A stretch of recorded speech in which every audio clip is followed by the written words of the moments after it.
أعوذ بالله السميع العلي العظيم من الشيطان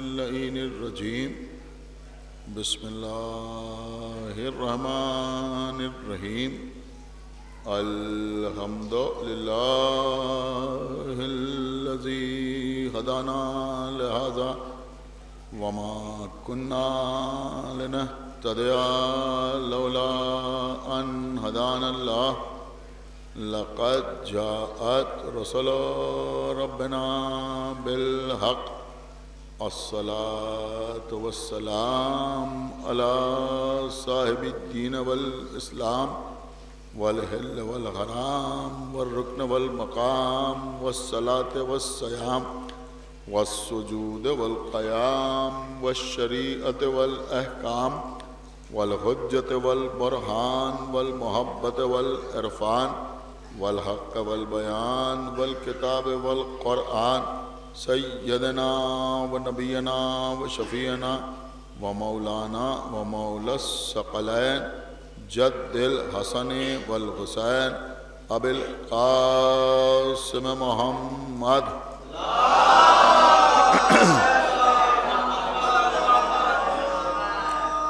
وعلى أهل بيته الطيبين الطاهرين المعصومين المظلومين المنتخبين المنتجبين الذين أذهب الله عنهم الرجس وطهرهم تطهيرا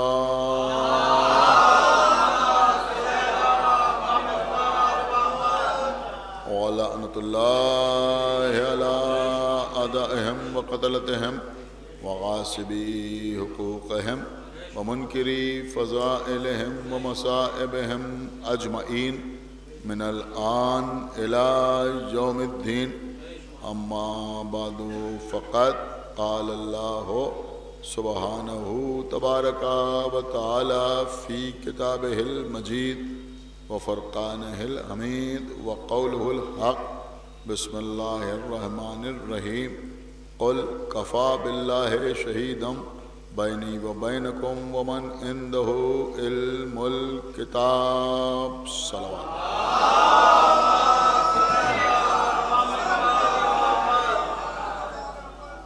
حضرات سورہ مبارکہ رعد کی آخری آیت میں ارشاد اقدس الہی ہو رہا ہے کہ جو لوگ آپ کی رسالت سے انکار کرتے ہیں ان سے یہ کہہ دیجئے کہ میرے اور تمہارے درمیان گواہی کے لیے اللہ کافی ہے اور وہ کافی ہے کہ جس کے پاس علم کتاب. اگر ہم ٹھوکر لگنے پر یا علی مدد کہتے ہیں، مصیبت میں ناد علی پڑھتے ہیں، آقا عباس کو باب الحوائج یا باب المراد کہتے ہیں،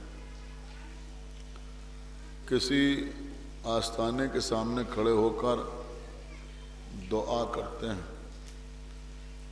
تو عام مسلمان ہم پر شرک کا الزام لگاتے ہیں اور یہ کہتے ہیں کہ رازق اللہ ہے،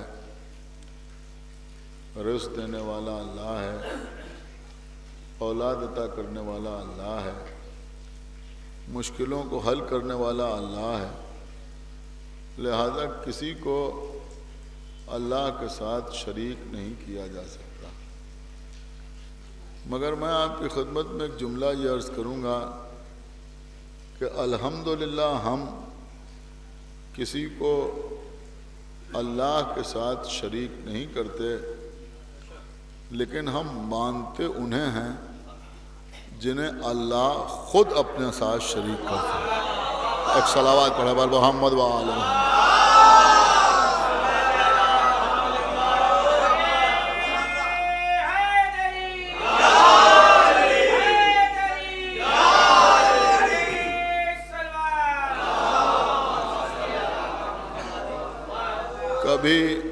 امر کہہ کر اطاعت کے مسئلے میں شریک کرتا ہے، کبھی ان کی ولایت کا اعلان کر کے ان کو اپنی ولایت میں شریک کرتا ہے، اور کبھی اللہ رسول کی رسالت کی گواہی کے لیے انہیں عالم کتاب کہہ کر اس گواہی میں شریک قرار دیتا ہے۔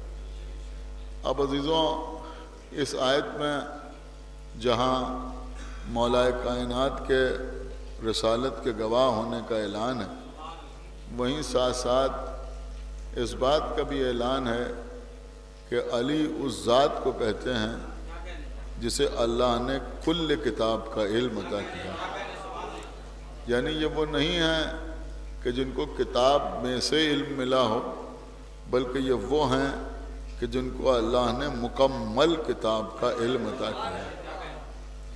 میں تو یہ بھی عرض کروں گا کہ علی کہتے ہی اسے ہیں جو کہیں جز نظر نہیں آتا، جہاں نظر آتا ہے کل نظر آتا ہے۔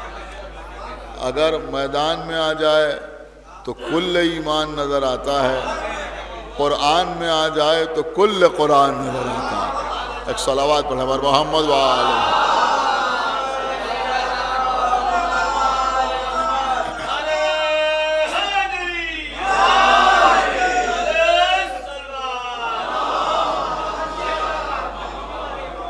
اللہ نے مولا کائنات کے علم کے سلسلے میں صرف اسی آیت میں اشارہ نہ فرمایا، بلکہ سورہ یاسین میں بھی وضاحت کر دی، وَكُلَّ شَيْءٍ أَحْصَيْنَاهُ فِي إِمَامٍ مُبِينٍ، ہم نے ہر شے کا احصاء امام مبین میں کر دیا۔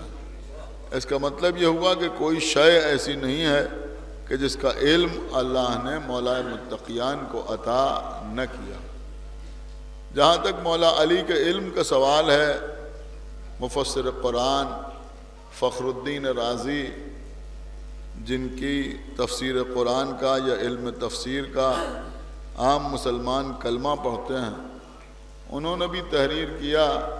جب کسی نے ان سے پوچھا کہ خلیفہ اول اور مولا علی کے علم میں کیا فرق ہے، تو انہوں نے کہا کہ کہاں ان کا علم اور کہاں مولا علی کا علم۔ اب دیکھیں، یہاں تو وہ لوگ بیٹھے ہیں جو معرفت نورانیہ رکھنے والے ہیں، لیکن جواب اس کا ہے کہ جو مولا کائنات کو خلیفہ بلا فصل نہیں مانتا، یہ سوچ کر آپ سماعت فرمائیں، یہ سمجھ کے آپ اس جملے کا ادراک کریں۔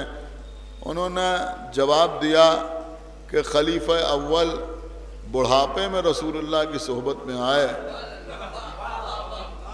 اور مولا علی کو رسول اللہ نے اپنی گود میں پالا۔ ایک صلوات پڑھیں بر محمد وآل محمد۔ دیکھیں، آپ محسوس کریں تو بات بڑی نفسیاتی انہوں نے بیان کی۔ انہوں نے کہا وہ بڑھاپے میں رسول اللہ کے بزم میں آئے اور مولا علی کو رسول اللہ نے اپنی گود میں پالا۔ اب ظاہر سی بات ہے کہ بڑھاپے میں ہر چیز کمزور ہو جاتی ہے، سماعت کمزور ہو جاتی ہے، حافظہ کمزور ہو جاتا ہے، عقل کمزور ہو جاتی ہے، بڑھاپے میں کوئی بات ٹھیک سے یاد بھی نہیں رہتی، اور اگر کسی بچے کو کچھ پڑھایا لکھایا جائے تو وہ اچھی طرح سے اس بات کو یاد کر لیتا ہے۔ اس کے بعد انہوں نے ایک جملہ کہا، وہ جملہ بڑے غضب کا ہے۔ انہوں نے کہا کہ اگر تم علم کی بات کرو تو خلیفہ اول کا علم ریت کی لکیر ہے اور علی کا علم پتھر کی لکیر ہے۔ ایک صلوات پڑھا محمد وآل محمد۔ علی کا علم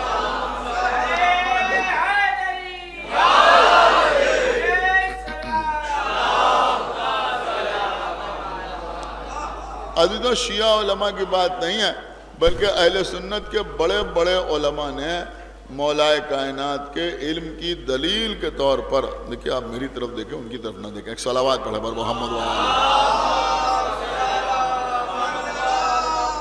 مولا کائنات کے علم کے سلسلے میں اہل سنت کے بڑے بڑے علماء نے یہ دلیل پیش کی ہے کہ رسول اللہ کے بعد سب سے بڑے عالم مولا متقیان حضرت علی ابن ابی طالب علیہ السلام، اور انہوں نے دلیل میں یہ بات لکھی ہے کہ علی کے سب سے بڑا عالم ہونے کی دلیل یہ ہے، علی کے سب سے بڑا عالم ہونے کی دلیل یہ ہے کہ علی کبھی کسی سے کچھ پوچھتے ہوئے نظر نہیں آئے، لیکن باقی تمام صحابہ علی سے پوچھتے ہوئے نظر آئے۔ ایک صلوات پڑھ دے بر محمد و آل محمد، علی سے پوچھتے ہوئے۔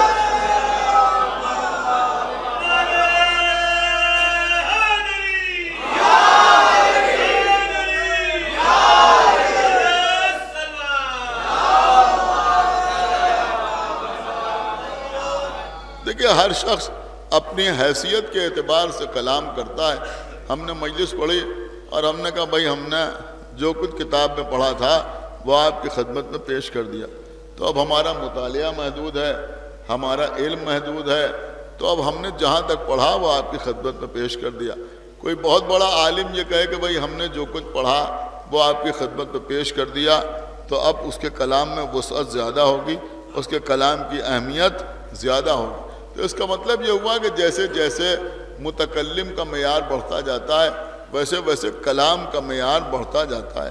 ایک عام آدمی کہے کہ میرے پاس جو کچھ ہے سب میں نے اپنے بیٹے کے نام کر دیا، تو سمجھ میں آئے گا کہ اس کے پاس ایک مکان تھا، تھوڑا بہت بینک بیلنس ہوگا، وہ اس نے اپنے بیٹے کے نام کر دیا۔ کوئی زمیندار یہ کہے کہ جو کچھ میرا ہے وہ میرے بیٹے کا ہے، تو سمجھ میں آئے گا کہ جہاں تک ان کی زمینیں ہیں، جہاں تک ان کی جائیداد ہے، وہ سب انہوں نے اپنے بیٹے کے نام کر دیا۔ کوئی بادشاہ یہ کہے کہ جو کچھ میرے پاس ہے وہ میں نے اپنے بیٹے کے نام کر دیا، تو سمجھ میں آئے گا کہ تاج و تخت بیٹے کے نام کر دیا، حکومت بیٹے کے نام کر دی، اختیارات بیٹے کے نام کر دیا۔ اب یہ وَكُلَّ شَيْءٍ أَحْصَيْنَاهُ فِي إِمَامٍ مُبِينٍ، ہم نے ہر شے کا احصاء امام مبین میں کر دیا ہے۔ یہ کسی شیعہ کا اسٹیٹمنٹ نہیں، اور نہیں کیا آپ نے، یہ کسی شیعہ کا اسٹیٹمنٹ نہیں ہے۔ حالانکہ شیعہ بھی وہی ہوتا ہے جس کے پاس جو کچھ ہو وہ علی پر قربان ہو، لیکن یہ کسی شیعہ کا اسٹیٹمنٹ نہیں ہے جو آپ اس کی حیثیت کے اعتبار سے مولا علی کو دیکھیں۔ میں کیا عرض کر رہا ہوں، بلکہ اللہ قرآن میں کہہ رہا ہے کہ ہم نے ہر شے کا احصاء امام مبین میں کر دیا ہے۔ اور کون کہہ رہا ہے؟ وہ کہہ رہا ہے جس کی اپنی شان یہ ہے کہ ان اللہ علی کل شیء قدیر، اللہ ہر شے پر قدرت رکھنے والا ہے، اللہ ہر شے پر قدرت رکھنے والا ہے۔ اب بھائی علماء پر، خطباء پر، ذاکرین پر، شعراء پر جب وہ مدح علی کریں تو سوچ سمجھ کے غلو کا الزام لگانا، اس لیے کہ کائنات میں نہ تو کوئی شے اللہ کی قدرت سے باہر ہے نہ علی کے علم سے باہر ہے۔ ایک صلوات پڑھیں بر محمد و آل محمد، قدرت سے باہر ہے۔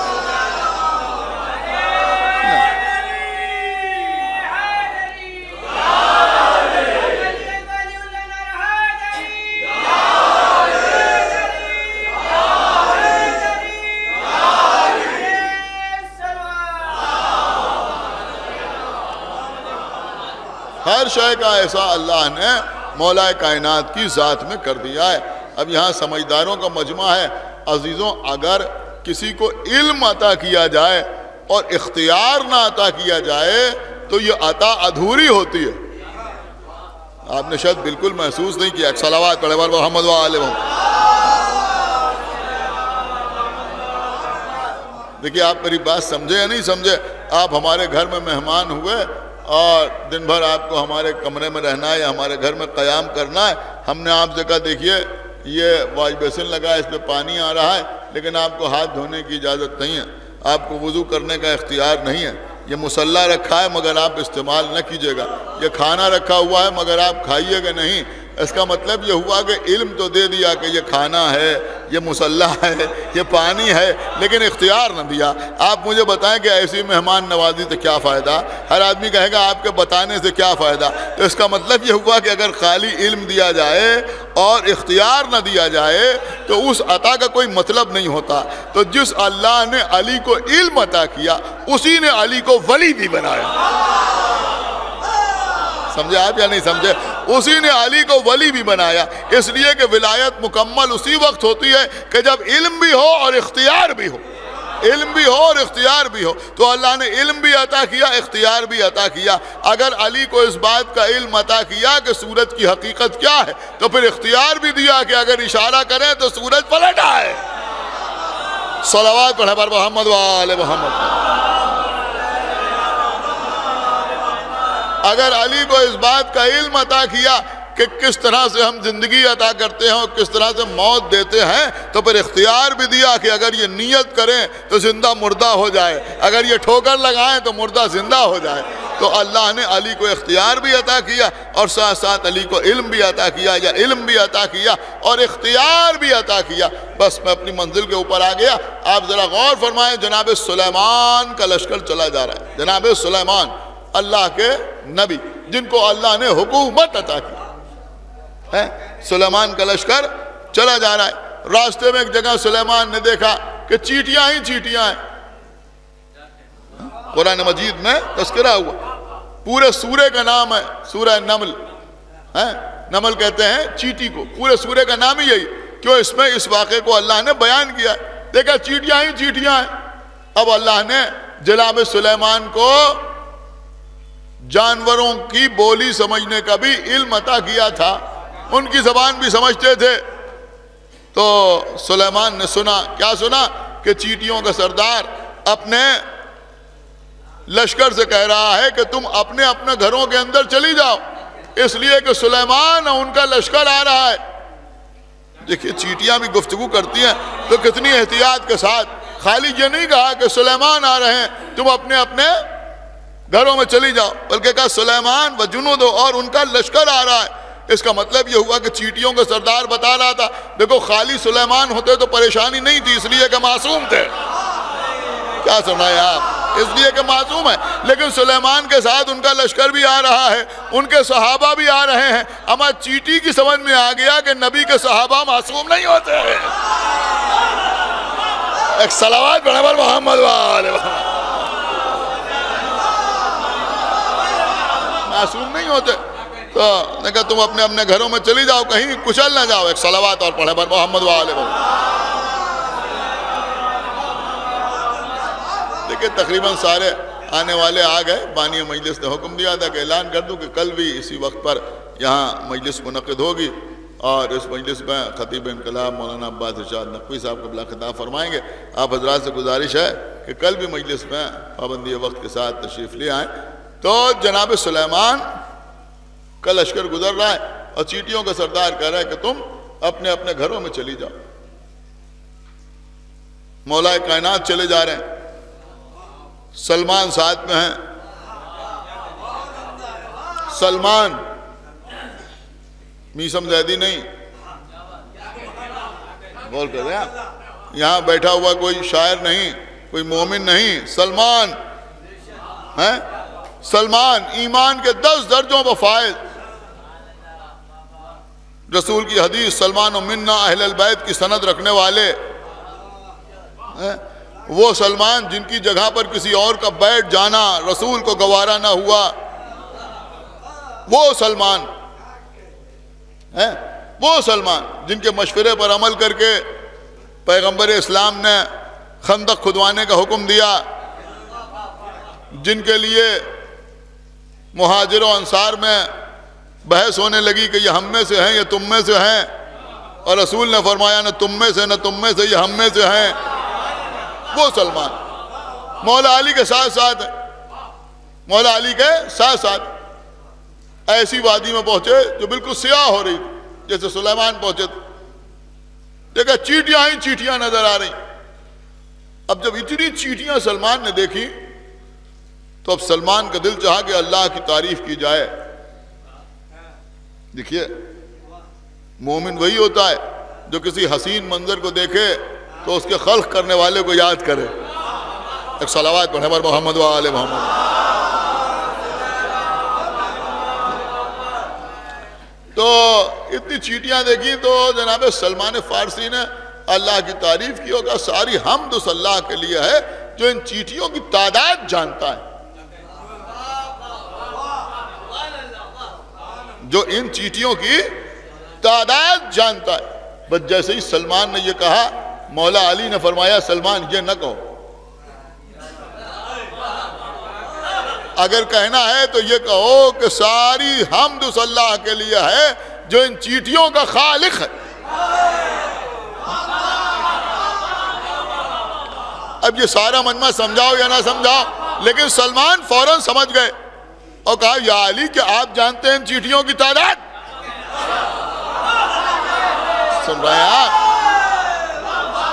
کیا آپ جانتے ہیں ان چیٹیوں کی ساتھ تعداد؟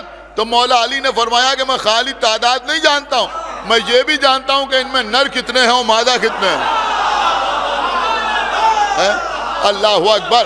میں یہ بھی جانتا ہوں کہ ان میں دائنی جانب کتنے جا رہے ہیں اور بائیں جانب کتنے جا رہے ہیں۔ اور اس کے بعد عجب جملہ فرمایا، کہا میں یہ بھی جانتا ہوں کہ ان میں کتنوں کو رزق مل چکا ہے اور کتنے تلاش رزق میں جا رہے ہیں۔ اللہ اکبر۔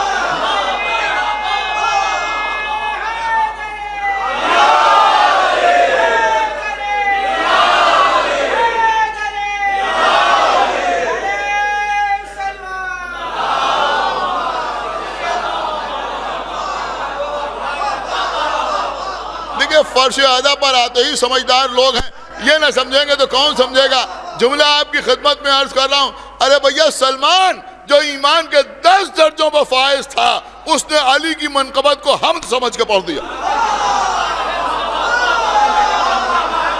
ایک صلوات پڑھنے پر محمد و آل محمد۔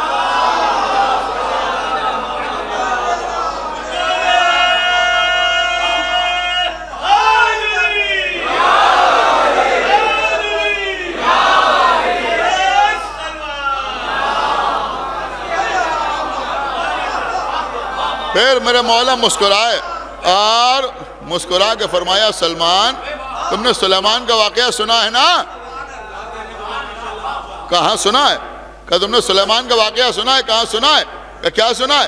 کہ انہوں نے چیٹیوں کو دیکھا تو چیٹیوں کے سردار کی آواز سنی، قرآن مجید میں ہم نے پڑھا ہے۔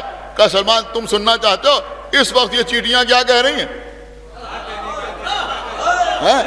اس وقت ان چیٹیوں کا سردار ان سے کیا کہہ رہا ہے؟ ان کا بادشاہ ان سے کیا کہہ رہا ہے؟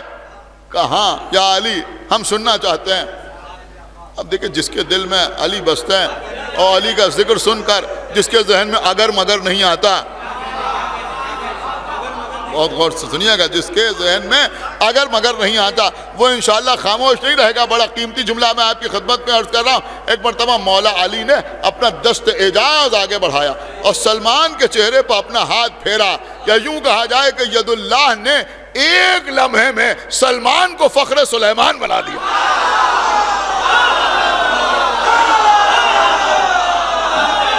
اللہ اکبر۔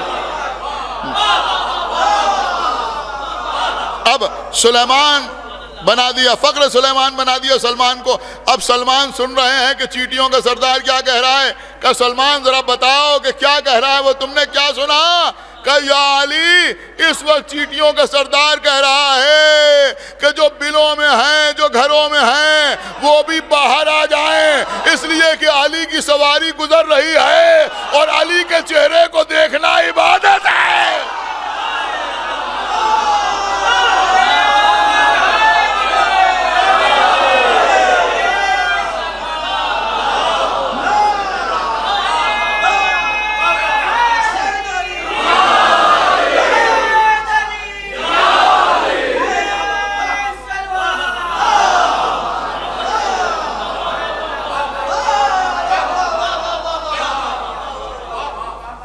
یہ میں نے صرف آپ کی خدمت میں اس لیے عرض کیا کہ آپ مجھے بتائیں کہ جس علی کے علم کا یہ معیار ہے کہ جو علی چیٹیوں کے بارے میں جانتے ہیں وہ خانوادوں کے بارے میں نہیں جانتے، وہ خانوادوں کے بارے میں نہیں جانتے، تو پھر یہ جناب عقیل سے کیا کہا جا رہا ہے کہ بھئی عقیل کسی ایسے خانوادے میں میری شادی کرا دو جہاں سے ایسا بہادر بیٹا پیدا ہو جو کربلا میں میرے حسین کے کام آئے۔ ہمارے بڑے بڑے علماء نے بڑا قیمتی جملہ لکھا ہے، انہوں نے لکھا کہ یہ جو معصومین اپنے اصحاب سے یا دیگر افراد سے اکثر مقامات پر مشورے کرتے ہوئے نظر آئے، مثلا رسول اللہ جناب ابو طالب سے مشورہ کر رہے ہیں، مثلا مولا علی امور خلافت میں جناب کمیل سے مشورے کر رہے ہیں، جانتے ہیں نا جناب کمیل سے مشورے کر رہے ہیں، یا رسول اللہ جناب سلمان فارسی کے مشورے پہ عمل کر رہے ہیں۔ انہوں نے لکھا کہ معصومین کو ہر چیز کا علم ہے، تو انہوں نے کہا جب ہر چیز کا علم ہے تو پھر یہ دوسروں سے مشورہ کیوں کر رہے ہیں؟ بہت سمجھدار لوگ یہاں بیٹھے ہوئے، پھر یہ دوسروں سے مشورہ کیوں کر رہے ہیں؟ تو علماء نے لکھا کہ معصومین کے مشورے کی وہی حیثیت ہے جیسے اللہ اپنے بندے کا امتحان لیتا ہے. جیسے اللہ اپنے بندے کا امتحان لیتا ہے، اس لیے کہ اللہ بندے کے دل کی کیفیت سے واقف ہے، اسے معلوم ہے کہ یہ کیا کرے گا، تو پھر امتحان کیوں لے رہا ہے؟ کہ اللہ جانتا نہیں جو امتحان لے رہا ہے؟ کہ جانتا ہے، لیکن امتحان اس لیے لے رہا ہے کہ دوسروں پر یہ ثابت ہو جائے کہ دیکھو اس سے بہتر کوئی اور نہیں ہے. گیا تو معصوم بھی مشورہ لے کے بتاتا ہے کہ دیکھو اس کی اہمیت کیا ہے کہ ہم اس سے مشورہ لے رہے ہیں. غور کر رہے ہیں آپ کہ ہم اس سے مشورہ لے رہے ہیں. تو مشورہ کس سے لیا جا رہا ہے؟ کہ جناب عقیل سے مشورہ کر رہے ہیں. بھئی عقیل کسی ایسے خانوادے میں میری شادی کرا دو جہاں سے ایسا بہادر بیٹا پیدا ہو جو کربلا میں میرے حسین کے کام آئے. دیکھیں ابھی آغا باقر کے امباڑے میں مجلس ہو رہی تھی، وہاں میں نے ایک بات پڑھی تھی، اور چونکہ آج شب ہے لہذا جی چاہ رہا ہے کہ مناسبت بھی ہے تو آج ہی آپ کے سامنے بھی عرض کر دوں. کچھ لوگ وہاں بھی تھے، یہاں بھی ہیں، لیکن اکثر لوگ وہاں موجود نہیں تھے. بہت توجہ کے ساتھ سنیے گا. دیکھیں مولا علی کے بے شمار آداب و القاب ہیں یا نہیں؟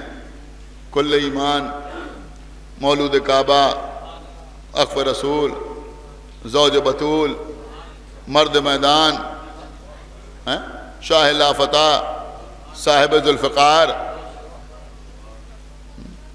رات بھر اگر یاد کر کے پڑھتے رہیں تو علی کے آداب و القاب تمام نہ ہوں.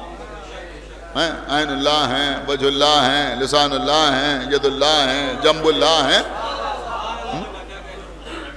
آدم کی دعاؤں کا وسیلہ ہیں، نوح کے سفینوں کو قرار دینے والے ہیں،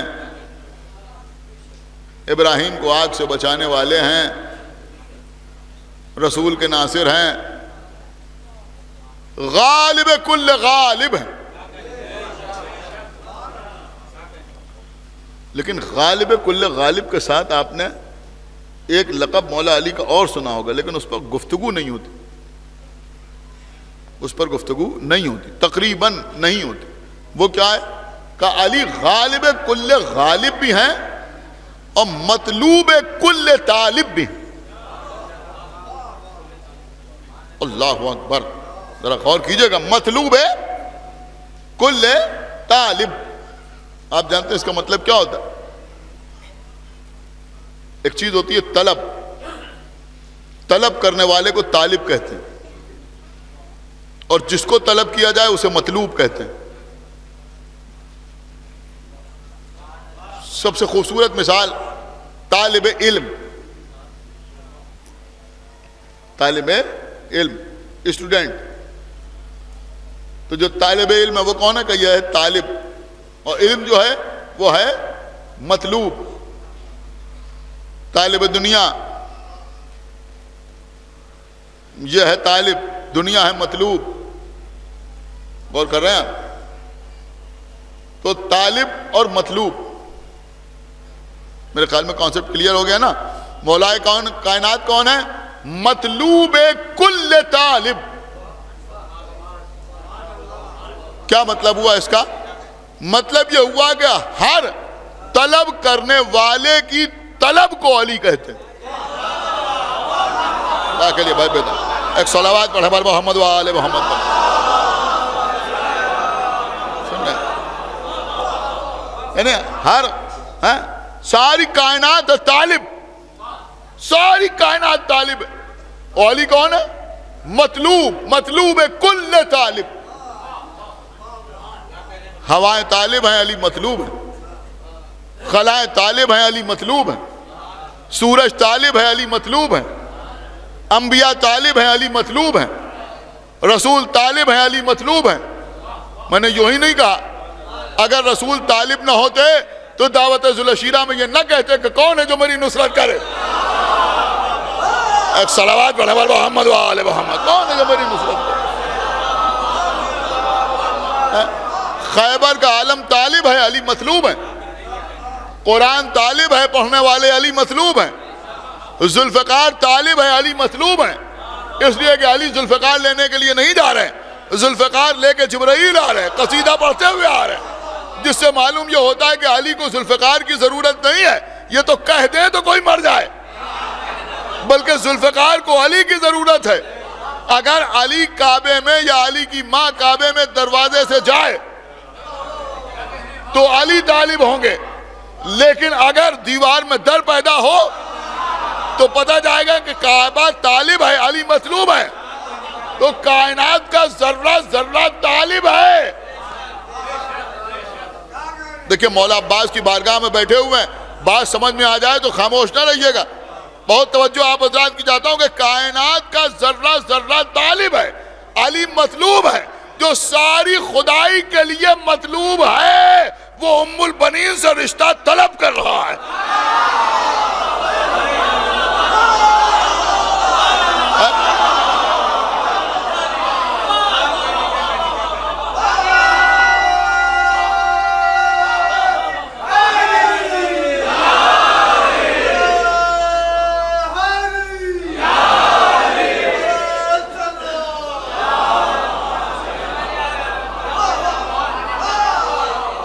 ایک بابا سے بلند صلوات پڑھے پر محمد وآلہ۔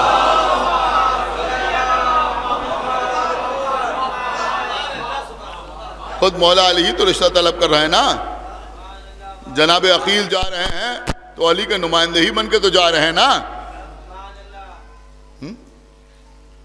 اور جا کر جناب اعظام سے کہہ رہے ہیں کہ ہم آپ کی بیٹی کے رشتے کے لیے آئے ہیں۔ کہ کس کے لیے رشتہ طلب کر رہے ہیں؟ کہ علی کے لیے۔ اللہ اکبر، علی کے لیے رشتہ طلب کر۔ باپ نے جناب عقیل سے کہا کہ اس سے بہتر رشتہ ہمارے لیے کیا ہو سکتا ہے، اس سے بہتر شرف ہمارے لیے کیا ہو سکتا ہے، لیکن پہلے ہم اپنی بیٹی سے پوچھ لیں اس کی مرضی کیا ہے، اس کی رائے کیا ہے۔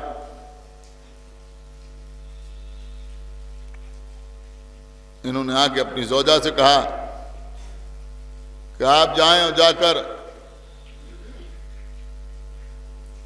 اپنی بیٹی سے اس کی مرضی پوچھیں کہ ایسا ایسا رشتہ آیا ہے۔ جب ماں نے آ کے پوچھا تو اس بی بی نے سر جھکا کے جواب دیا کہ اماں، کل رات ہم نے خواب دیکھا کہ رسول کی بیٹی زہرا مجھے اپنے ہاتھ سے دلہن بنا رہی اور فرما رہی ہیں کہ تمہیں مبارک ہو کہ تم میرے بیٹے کی ماں بننے والی۔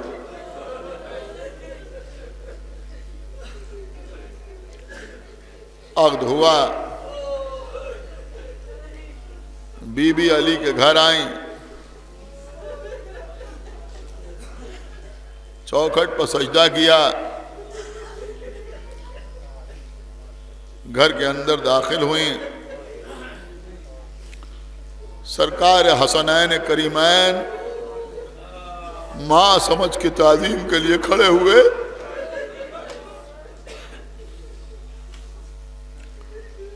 فرمایا آقا زادوں، میں تمہاری ماں بن کے نہیں آئی، میں تمہاری کنیز بن کے آئی۔ یہ کہنے کے بعد بی بی نے جوانہ نے جنت کے سرداروں کا طواف کیا۔ خداوند عالم ان حضرات کے توفیقات میں اضافہ فرمائے جنہوں نے بی بی ام البنین کے سلسلے میں مجالس کا انعقاد کیا، اور جو لوگ شریک ہوئے۔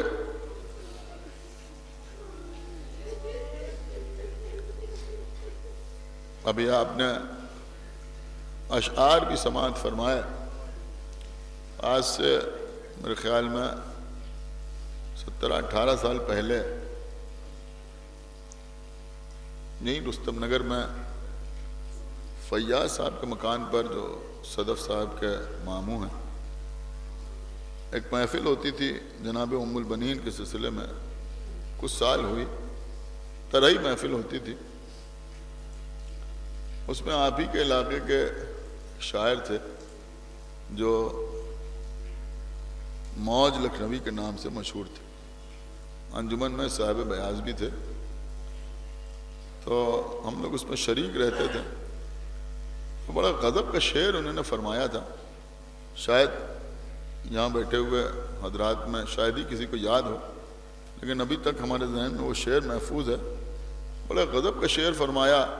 اب آپ اس کو چاہے فضائل کے باب میں سنیں اور اگر رونا چاہیں تو اس کے لیے بھی یہ شعر بہترین ذریعہ ہے. وہ فرماتے ہیں کہ سیدہ کو یاد کر کے مرتضیٰ رونے لگے. سیدہ کو یاد کر کے مرتضیٰ رونے لگے. ہو گئیں بچوں پر اتنی مہرباں مل بنی.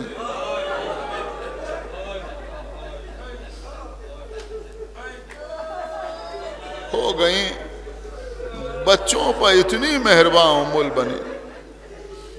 عزیزوں، بی بی ام البنین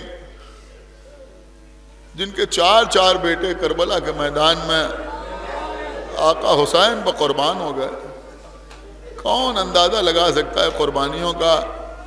صرف 4 بیٹے نہیں، کوفے میں حسین کی راہ میں داماد بھی مارا گیا، مسلم بھی شہید ہوئے. 4 نواسے حسین پر قربان ہو گئے. 2 کوفے میں، 2 کربلا میں. پوتے بھی کربلا کے میدان میں مارے گئے. جزاکم اللہ خیر الجزا. اور عزیزوں، صرف نواسے نہیں مارے گئے.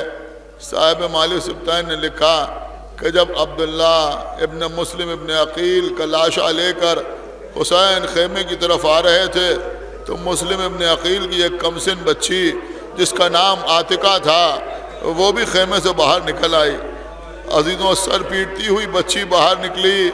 دور سے ایک ظالم نے تیر چلے کمان میں جوڑا. اس بچی کو نشانہ بنا کے تیر چلایا. بچی بھی شہید ہو گئی. عزیزوں، ایک نواسی بھی کربلا میں ماری گئی. لیکن ام البنین کا عالم کیا ہے کہ جب لٹا ہوا قافلہ واپس مدینے آیا اور بشیر یہ کہتا ہوا چلا کہ اے مدینے کے رہنے والوں، اب یہ مدینہ رہنے کے قابل نہیں رہا اور روح جانے مدینہ کربلا میں مارا گیا. بشیر کہتا ہے کہ امام نے میرے گلے میں شال عزا ڈال دی تھی، میرے ہاتھ میں آقا عباس کا علم تھا، میں وہ علم لیے ہوئے جا رہا تھا، لوگوں کو بتا رہا تھا کہ کربلا میں حسین قتل ہو گئے.